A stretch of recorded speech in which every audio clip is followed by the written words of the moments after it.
আকাশে আগুনের রেখা, একের পর এক ছুটছে ক্ষেপণাস্ত্র। মধ্যপ্রাচ্য আবারও দাঁড়িয়ে আছে যুদ্ধের কিনারায়।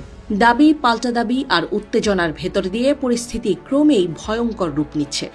ইরানের সামরিক বাহিনীর অন্যতম শক্তিশালী শাখা ইসলামী বিপ্লবী গার্ড কোর দাবি করেছে, মধ্যপ্রাচ্যে অবস্থিত মার্কিন সামরিক ঘাঁটিগুলোতে তাদের ক্ষেপণাস্ত্র হামলায় অন্তত 200 মার্কিন সেনা নিহত বা আহত হয়েছে।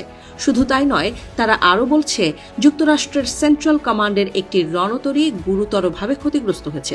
ইরান এই অভিযানের নাম দিয়েছে অপারেশন ট্রু প্রমিস 4। তাদের ভাষ্য, এটি ছিল একটি নিখুঁত ও সফল প্রতিশোধমূলক আঘাত। রাশিয়ার রাষ্ট্রীয় সংবাদ সংস্থা তাস জানিয়েছে, ইরানি বাহিনী একাধিক ক্ষেপণাস্ত্র ছুড়ে মধ্যপ্রাচ্যের বিভিন্ন মার্কিন স্থাপনায় হামলা চালিয়েছে। ইরানের পক্ষ থেকে বলা হচ্ছে, লক্ষ্যবস্তু নির্ধারণ থেকে আঘাত হানা পর্যন্ত পুরো অভিযান ছিল অত্যন্ত সমন্বিত। কিন্তু এখানেই শুরু হয়েছে নাটকীয় মোড়।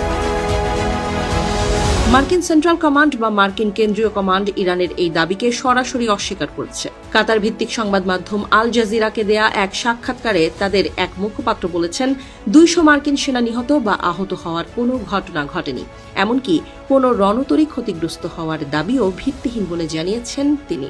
তার ভাষায়, ইরানের ছোড়া অধিকাংশ ক্ষেপণাস্ত্র প্রতিরক্ষা ব্যবস্থা সফলভাবে প্রতিহত করেছে। অর্থাৎ একদিকে ইরানের বিজয় উল্লাস, অন্যদিকে যুক্তরাষ্ট্রের সম্পূর্ণ অস্বীকার।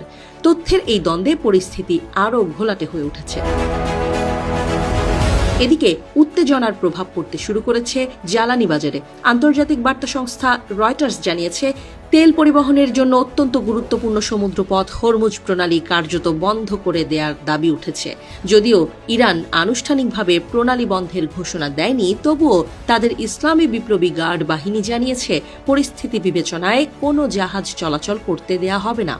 বিশ্ব তেল বাণিজ্যের একটি বড় অংশ এই সরু প্রণালী দিয়ে পরিবাহিত হয়। উপসাগরীয় অঞ্চলের প্রধান তেল উৎপাদনকারী দেশগুলো প্রতিদিন বিপুল পরিমাণ তেল রপ্তানি করে এই পথ ব্যবহার করে। ফলে এখানে অস্থিরতা মানেই বৈশ্বিক বাজারের চাপ। ইতোমধ্যে কিছু জাহাজ পরিচালনাকারী প্রতিষ্ঠান বিকল্প রুট খোঁজার চেষ্টা করছে। শনিবার যুক্তরাষ্ট্র ও ইসরায়েল ইরানে ব্যাপক হামলা চালানোর পরই পরিস্থিতি নতুন মোড় নেয়। তার জবাবে ইসরায়েল এবং মধ্যপ্রাচ্যে অবস্থিত মার্কিন ঘাঁটিগুলোকে লক্ষ্য করে পাল্টা হামলা চালায় ইরান। হামলা পাল্টা হামলার এই চক্রে গোটা অঞ্চল জুড়ে তৈরি হয়েছে অচলাবস্থা। নিরাপত্তা ঝুঁকি বিবেচনায় মধ্যপ্রাচ্যের কয়েকটি দেশ তাদের আকাশ সীমা সাময়িকভাবে বন্ধ করে দিয়েছে। আন্তর্জাতিক বিমান চলাচলেও পড়েছে এর প্রভাব। বিমান সংস্থাগুলো রুট পরিবর্তন করছে।